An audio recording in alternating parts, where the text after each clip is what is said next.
Dito kayo. Ano nangyari naman sa... Ha? Tumaba ka.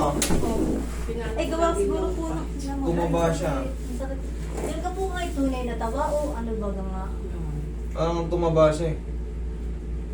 Sabi ko, parang siya tang mukha baga. Hindi po ang pasok sa kanya. Dagdag yung payat dito eh. Last year. Dati nang galing sila sa akin, hindi na ito makatayo, hindi na makaupo, hindi na makahiga ng maayos, umiiyak. Yes, sir. Umiiyak to eh noon. Yes, sir. Ngayon layan po yan ng ganyan. Sa akin dito. Kailan lang? Kailan lang ulit sumakit? Nung bumalik po yung sakit ko ay noong November 30. O ba't di kayo? Nung November pa na sumakit. Hindi po kayo lang yung November 23, nagpa-schedule po ako. Eh ngayon po, nabigyan po ako ng schedule. Kaya lang, ang naging problema po namin, wala po kami makausap na writer na available. Eh, yun po mami, kami ay hindi mag-a-adjust. Pag binigyan kayo ng schedule, kayo po ang mag-a-adjust kasi may mga ibang schedule din kami. Tapos po nung nagpapa-schedule po ulit ako, full pack na po. Okay nga, Parang alam ito nyo lang naman po, dito eh. nakiusap lang ako sa... Alam nyo naman dito eh. Sabi ko, ano ba yan? Galing na kayo rito nung nakarang taon eh. Kasi yan, kita nyo umayos na siya. Sumumpong lang ulit nung November. Matabuhan po yan sa Nakapagtrabaho na nga yan. Ay, nung trabaho mo yan. Ayos na nga yun kasi syempre sa pagtatrabaho natin, ako normal, o kayo normal, sa pagtatrabaho nakakakuha tayo ng sakit ng katawan. Eh siya nagre-recover pa yung katawan niya. Nagre-recover. Pag galing siya sa ano eh. Ano ba yung tsura niya noon? Nakapagtrabaho na ulit. Eh kaya nga naayos na nga noon. Siyempre, dumarating ang panahon, nagbubuhat na siya, tiwala na siya, naglilinis na siya ng kung ano-ano, kung bagay, yukuin na ng yuko. Pero Bali siyempre, po noon ay hindi po ako pinayuyuko sa company. Ang parang naging ano ko lang, parang nasobrahan na ako po sa upo. Pero every 5 minutes po ako tatayo sa company. Kaya lang po, biglang-bigla lang ang sumakit. Wala man lang siyang sintomas na babalik. walang ano. Opo, kasi pumasok ako November 12. Wala akong naramdaman. Eh sa haba nung ano hindi kayo nagkaroon ng schedule? Na full pack na Sabi ko, pansin ko lang din sa nila. Sabi ko, parang yung taba. Di ba? Gawa Diba, siguro ng hindi, pain reliever kung Nagpa-check up kayo ulit. O, nung November po. Anong sabi? Eh nga po, sabi sa akin, operahan daw. Operahan. Kasi nga, noon kasi putok na talaga yung disc niya, kaya naiiyak siya talaga sa akin. Ngayon, asan yung ano nyo, kahit x-ray yung check-up, asan yung check-up? Wala, ano lang po, valid medical certificate lang po. Anong nakalagay? Anong sinabi sa'yo? Ano yung operahan daw para magkatugma kami? Ang sabi po niya kasi, sabi niya, ay, herniated na yan. Kailangan operahan na para mawala na yung sakit mo. Yun lang po. Sabi sa inyo, herniated na. Naintindihan nyo ba ano ibig sabihin ng herniated? Yung pong, ano na, lalangin. Parang ipit na ipit. Ano ko nga po, yung Malaki na Herniated. Lapit mo par. Hindi, Penny. Ano ba itsura ng herniated? Ayan o. Herniated. Herniated disc. Ganyan ang itsura ng herniated disc. Ibig sabihin, pumutok yung disc nyo, kasama na yung panloob. Kaya ganun na lang siya kakiro. Kasama na yung tinatawag na nucleus pulposus. ano po ibig sabihin? Ito, sumabog na. Medical certificate ko, hindi ko kasi ulat niya, prostitution.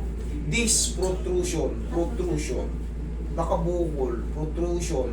Yun po ang nakalagay sa... Nakabukol din yung herniation. Magkaiba lang ng definition, magkaiba lang ng word.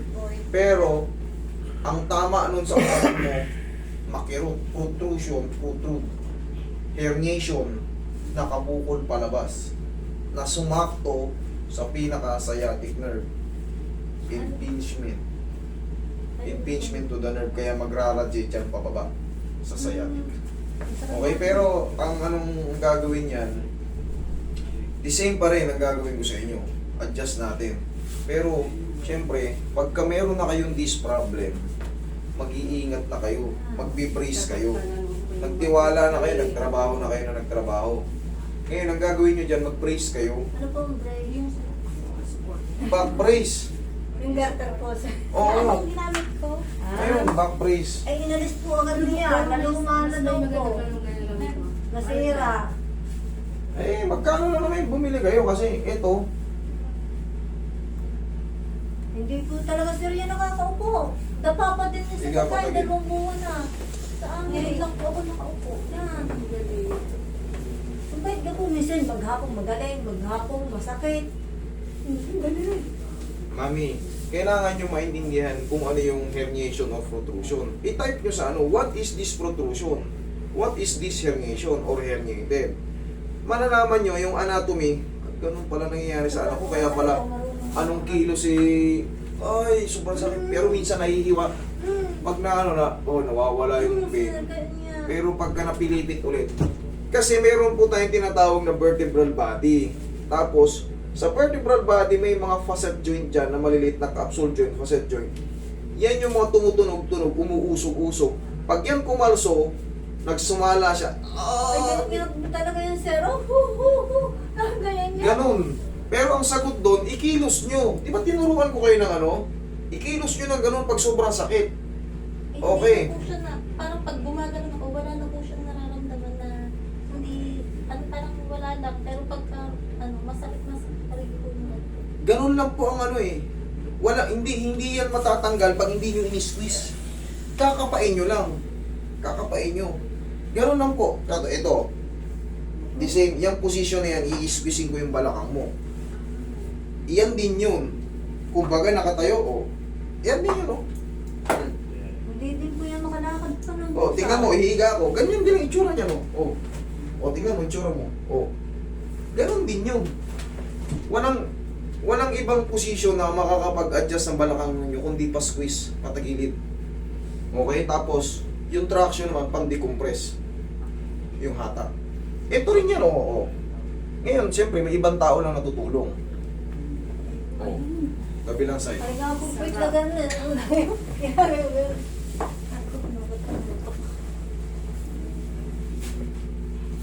Sabi ko sir, mukha niyo na ako kulang. Kaya lang kinasala. Hindi yan nakukulang. May findings na ngayon, ano eh. Dapat.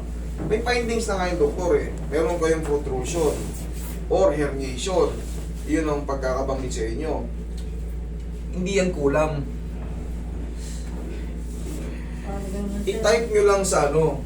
Ayan, yan. Mas maganda na video nyo lahat ng sinabi ko. I-type nyo lang para magkaroon kayo ng knowledge about sa mga sakit na natin sa balakang. Medyo ko para di na sila makakaano. Mami, ito, nireview ko na sa inyo ito nung nakaraang taon. Ipapakita ko sa inyo ulit bakit sumasakit hanggang paa. Pag ganun kasi yan, yung mga nerve natin sa lumbar, pag ganun. Kaya minsan sinisiko ko yung puwet. Tignan nyo naman kung gaano karami yung nerve sa puwetan. Pero ba naman, magaling na. O, di ba? Tapos nagtrabaho ko eh. Let's go na si Master. Yun ang solusyon dun eh. Maraming pumunta rito na nagpaayos din. Kasi nga, pagkatapos ng operasyon, siyempre tumagal din naman, matagal din. Siyempre galing sa abroad, kadalasan sa abroad. Na-operahan sila. Tinatanong ko, sir, ano ba yung opera nyo? Hindi, master, kinis-kis lang yan. Tinanggal lang yung sumobra na umiipit sa foramen. Ano yung foramen? Yung nasa gitna. Yung foraminal, nagkakaroon ng stenosis yun. Kinikis-kis yun para mawala yung kirot. Ito, bata-bata pa naman. Ayaw pa sa inyo. Saglit lang ang ano nun, healing process nun. Siguro mga 2 months, 3 months. O, inhale. Exhale. Pag hindi na kasi kinakaya ng adjustment, ibig sabihin, wasak na wasak yung disc niya. Diyan ka lang muna. Pag hindi na kaya ng ano, pag hindi na kaya ng adjustment. Dito po kasi lalo malimit sa sakit. Ano nga po yan eh. Ano nga po yan. Pag napirat yung ano, nagkaroon ng pin sa nerve, nagraradiate po yan pababa. Na-explain ko na sa inyo last year, na ano ko na yan dati, na-execute na natin tong kaso nyo.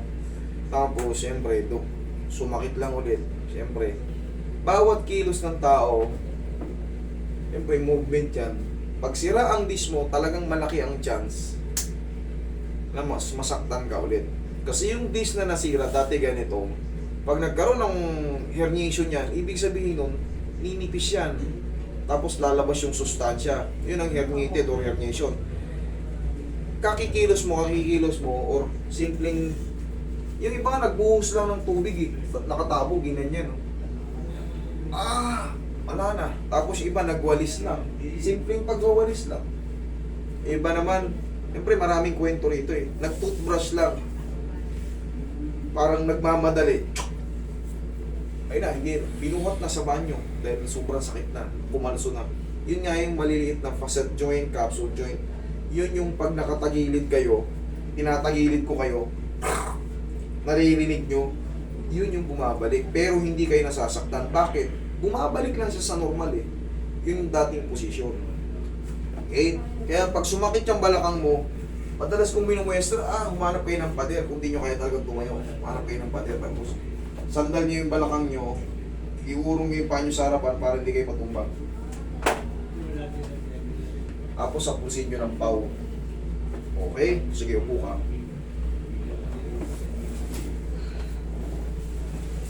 Tingnan nyo, kahit pa paano, pag napupunta kayo sa mga na-adjustment, humihina yung pain. Humihina. Tapos pag pupunta kayo rito, magmalong kayo or short tapos cycling, ganun na lang. Kasi huwag kayong magpantalon.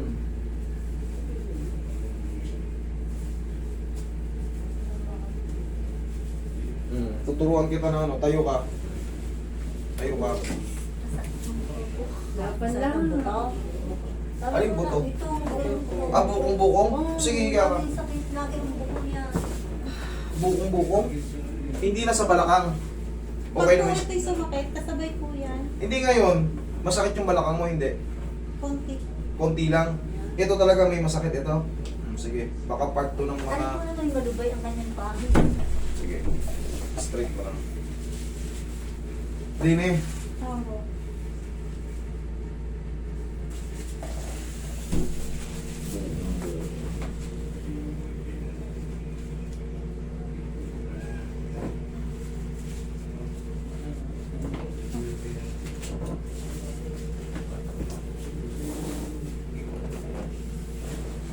ayun pa ako.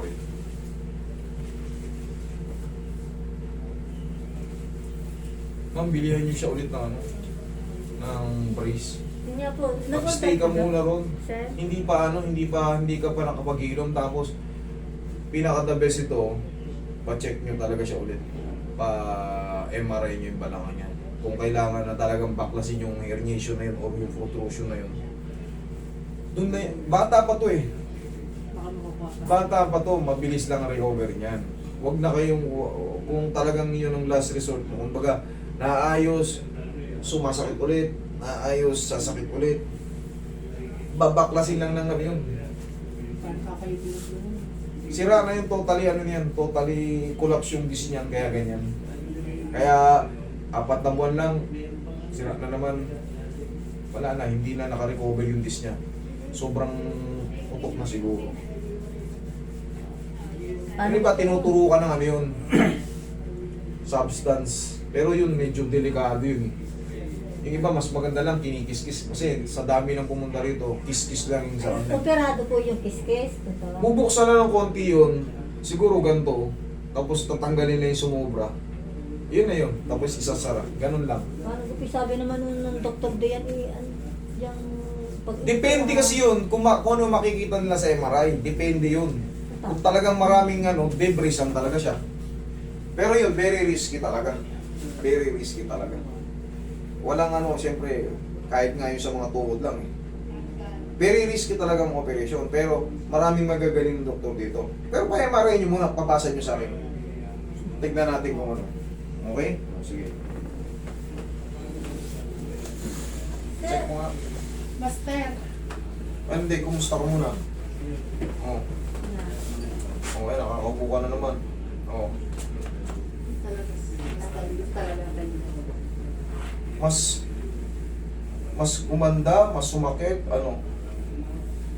Ang ginawa. Dati kasi hindi ako makakaupo eh. Kanina ko lang tinry mo po ito. Medyo matagal. Hanggang sa pumasok ako dito. Hindi nga po yun nakaupo pa sa amin. Ay ngayon, nakakaupo naman. Okay. Tapa po Ma'am, yan sa higa. ang gagawin nyo ha, Tinuro ko sa inyo, sumandal kayo sa pader, ganun ninyo. Pagka sumasakit talaga, yung talaga, grabe. Kasi nakita ko na to nung nakaraang taon eh, umiiyak talaga to eh. Ganyan ninyo. Lalo sa umaga, yun lang. Okay, tapos pau. Tapos yung mga nako-compensate na yan, at yan naman na iabot nyo, ganun ninyo ng pau. Kaya kung Ha? kapilan niya ng pag. May pang na kayo. Kahit saan makakabili kayo ng pau, sa mall, sa May May Mercury, pang sa na mga tayo, ano. dala kayo. Iba yung pau na yan eh. Ay, ganyan ang bilhin nyo, yan ang pau. Pau Ako po, liniment. pinabili ko lang po eh. Ano yan? Hindi, ganun oh. Hindi naman pau yan eh. May pau po sula. Master, Ayun ang kulay green. pwede nga mga mas maingit. Mm. Anong itong aking aray? Ano to? Pag-doktor o ano? Naglalak siya minsan.